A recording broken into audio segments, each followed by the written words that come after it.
วันที่13 มีนาคม 2026กรมคุ้มครองวิสาหกิจการเงินกระทรวงการเงินได้จัดกองประชุมสรุปเวียกงานคุ้มครองประกันภัยประจำปี 2025และทิศทางแผนการประจำปี 2026ท่านสุริวัฒน์ สุวรรณจุงคำรองรัฐมนตรีกระทรวงการเงินได้กล่าวว่ากองประชุมได้สรุปตีราคาผลสำเร็จการจัดตั้งปฏิบัติแผนพัฒนาเวียกงานคุ้มครองการประกันภัยในระยะแต่ปี 2025และการสืบต่อแผนพัฒนาเวียกงานคุ้มครองการประกันภัยแต่ปี 2026-2030 การก้าเกี่ยมความพร้อมและแผนการยกสูงบทบาทของแขนงคุ้มครองการประกันภัยของสาธารณรัฐประชาธิปไตยประชาชนลาวขึ้น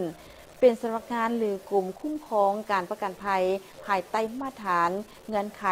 และความต้องการและจำเป็นโดยเทียบกับแผนงประกันภัยในภาคพื้นและสากลที่สาธารณรัฐประชาธิปไตยประชาชนลาวเป็นภาคีการร่วมมือกับแขนงการที่เกี่ยวข้องภายในประเทศภาคพื้นและสากลโดยเฉพาะการเข้าเป็นสมาชิกขององค์การคุ้มครองประกันภัยอาเซียนเวียกงานประกันภัยและการพัวพันกับแขนงการประกันภัยของบรรดาประเทศใกล้เคียงการใกล้เคียงความพร้อมในการมอบใบย่องยอและรางวัลให้แก่บรรดาบริษัทประกันภัยที่มีผลงานดีเด่นในส่วงระยะปี 2021-2025 ก็คือผลงาน 5 ปีและการย่องยอบุคคลที่มีผลงานการจัดฝึกอบรมความรู้พื้นฐานด้านการประกันภัยให้แก่ตัวแทน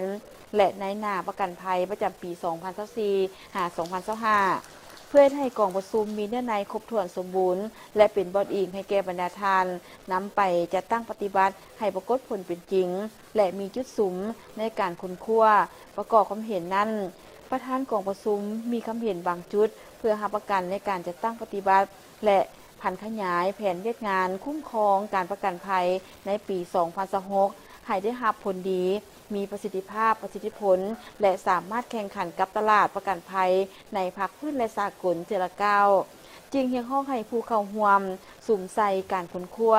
การประกอบความเห็นเพื่อความเป็นเอกภาพในการแก้ไขปัญหาและข้อคงข้างต่างๆให้สำเร็จอย่างขาดตัว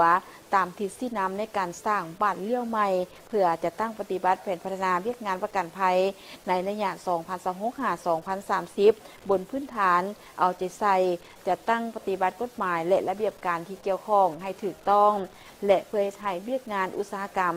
ประกันภัยของเราเป็นเสาค้ำหนึ่งที่สำคัญในระบบเศรษฐกิจของชาติให้มีความมั่นคงและยืนยงเชื่อละก้าว